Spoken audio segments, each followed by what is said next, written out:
सभी विद्यार्थियों को सुप्रभात, शुभ आशीर्वाद। आज हम लोग पूर्ण प्रतियोगिता के अंतर्गत बाजार का संतुलन पढ़ेंगे। यह हम पढ़ेंगे कि पूर्ण प्रतियोगिता में फर्म दी गई कीमतों पर अपना संतुलन कैसे प्राप्त करती है। उससे पहले हम समग्र मांग और समग्र पूर्ति और फिर कीमत कैसे निर्धारित होती है, क्यों व्यक्तिगत फर्में कीमत प्राप्त करता होती हैं, इसको हम थोड़ा जानेंगे। पहले तो बाजार किसे कहते हैं, तो ज़्यादा विस्तार में न जाते हुए हम ये बता दें कि वो समस्त जगह जहाँ वस्तुओं का क्रय और विक्रय होता है और प्रतियोगिता होती है, ऐसी समस्त जगहों को बाजार कहते हैं।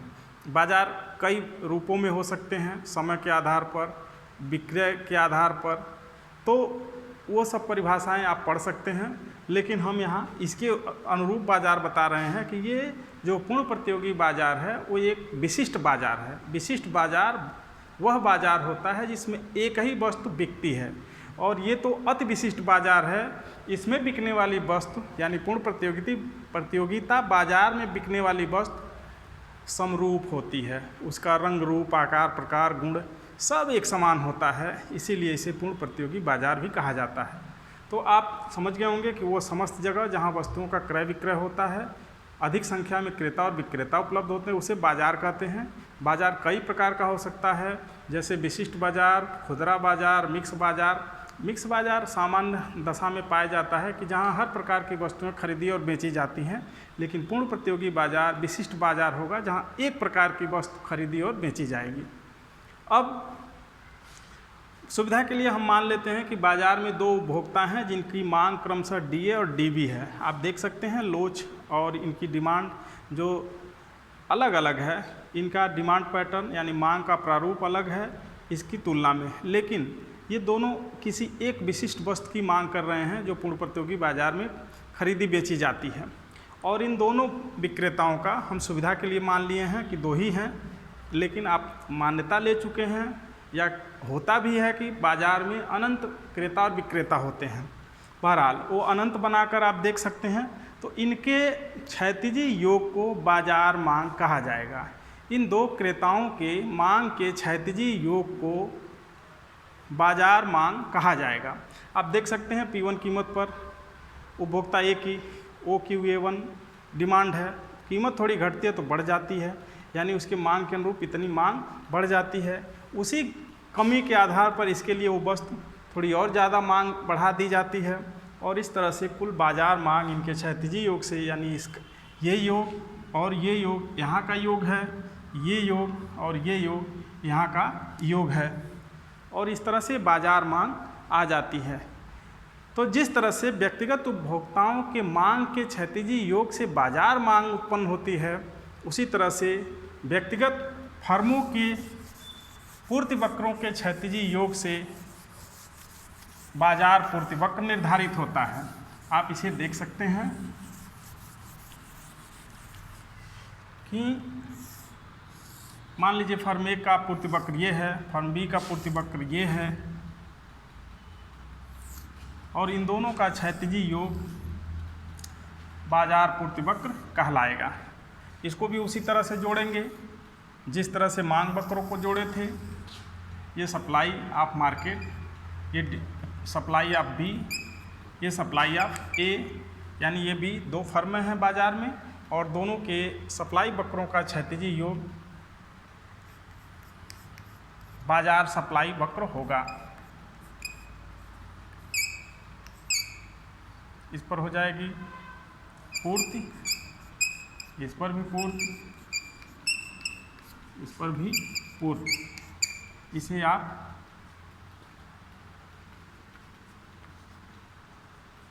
यहाँ वही P1 P2, और आप देख सकते हैं कि इसका योग ये धन ये बराबर ये धन ये बराबर ये।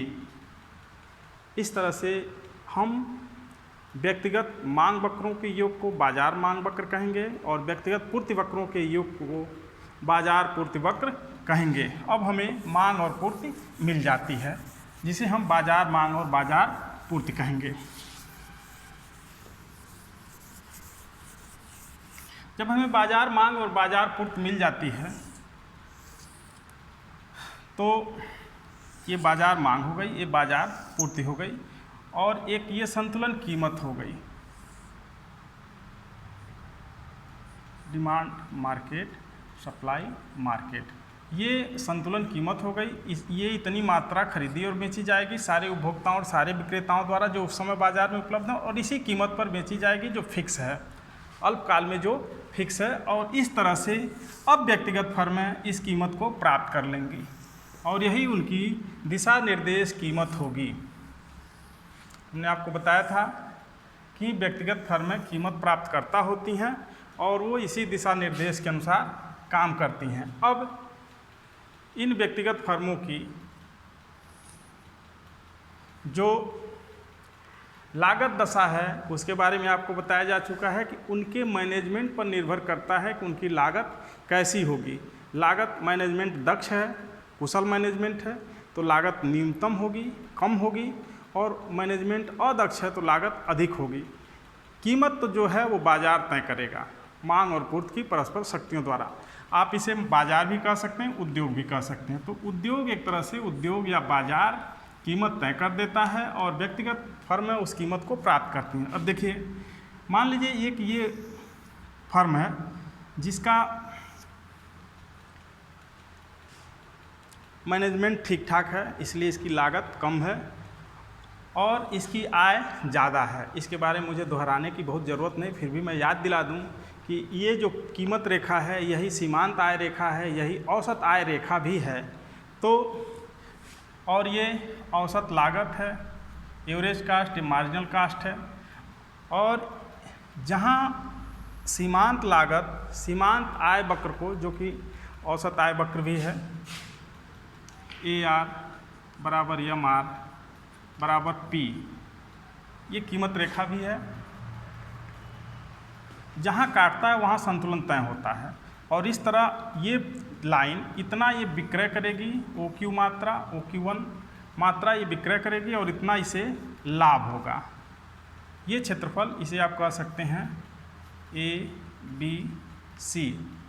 तो PABC का जो चतुर्भुज है इस फर्म A के लाभ को प्रदर्शित करता है। दूसरी फर्म B है, इसकी मैनेजमेंट ठीक नहीं है, इसकी लागत ऊंची है, इसकी लागत ऊंची है। यहाँ भी वही शर्त होगी कि जहाँ सीमांत आय सीमांत लागत को काटती है वहाँ संतुलन होगा। इसको ऊपर बढ़ाइएगा तो आप देखेंगे प्रति इकाई इस फर्म को इतना घाटा हो रहा है, प्रति इकाई इस फर्म को इतना घाटा हो रहा है। आप इसे भी कह सकते हैं P तो ये नीचे वाला बिंदु है, ABC, PABC, इसको ये जो क्षेत्रफल है इसे घाटे का हो रहा है। तो इस तरह से ये फर्म यदि इसकी वित्तीय दशा कमज़ोर है तो दीर्घकाल में बाजार छोड़ देगी। एक तीसरी फर्म है जिसकी लागत दशा बिल्कुल उसकी आय के बराबर है। इस फर्म को न लाभ हो रहा है न हानि हो रही है, यानी ये फर्म अपने सामान्य लाभ को कमाते हुए बाजार में टिकी रहेगी। इस तरह से आप पाते हैं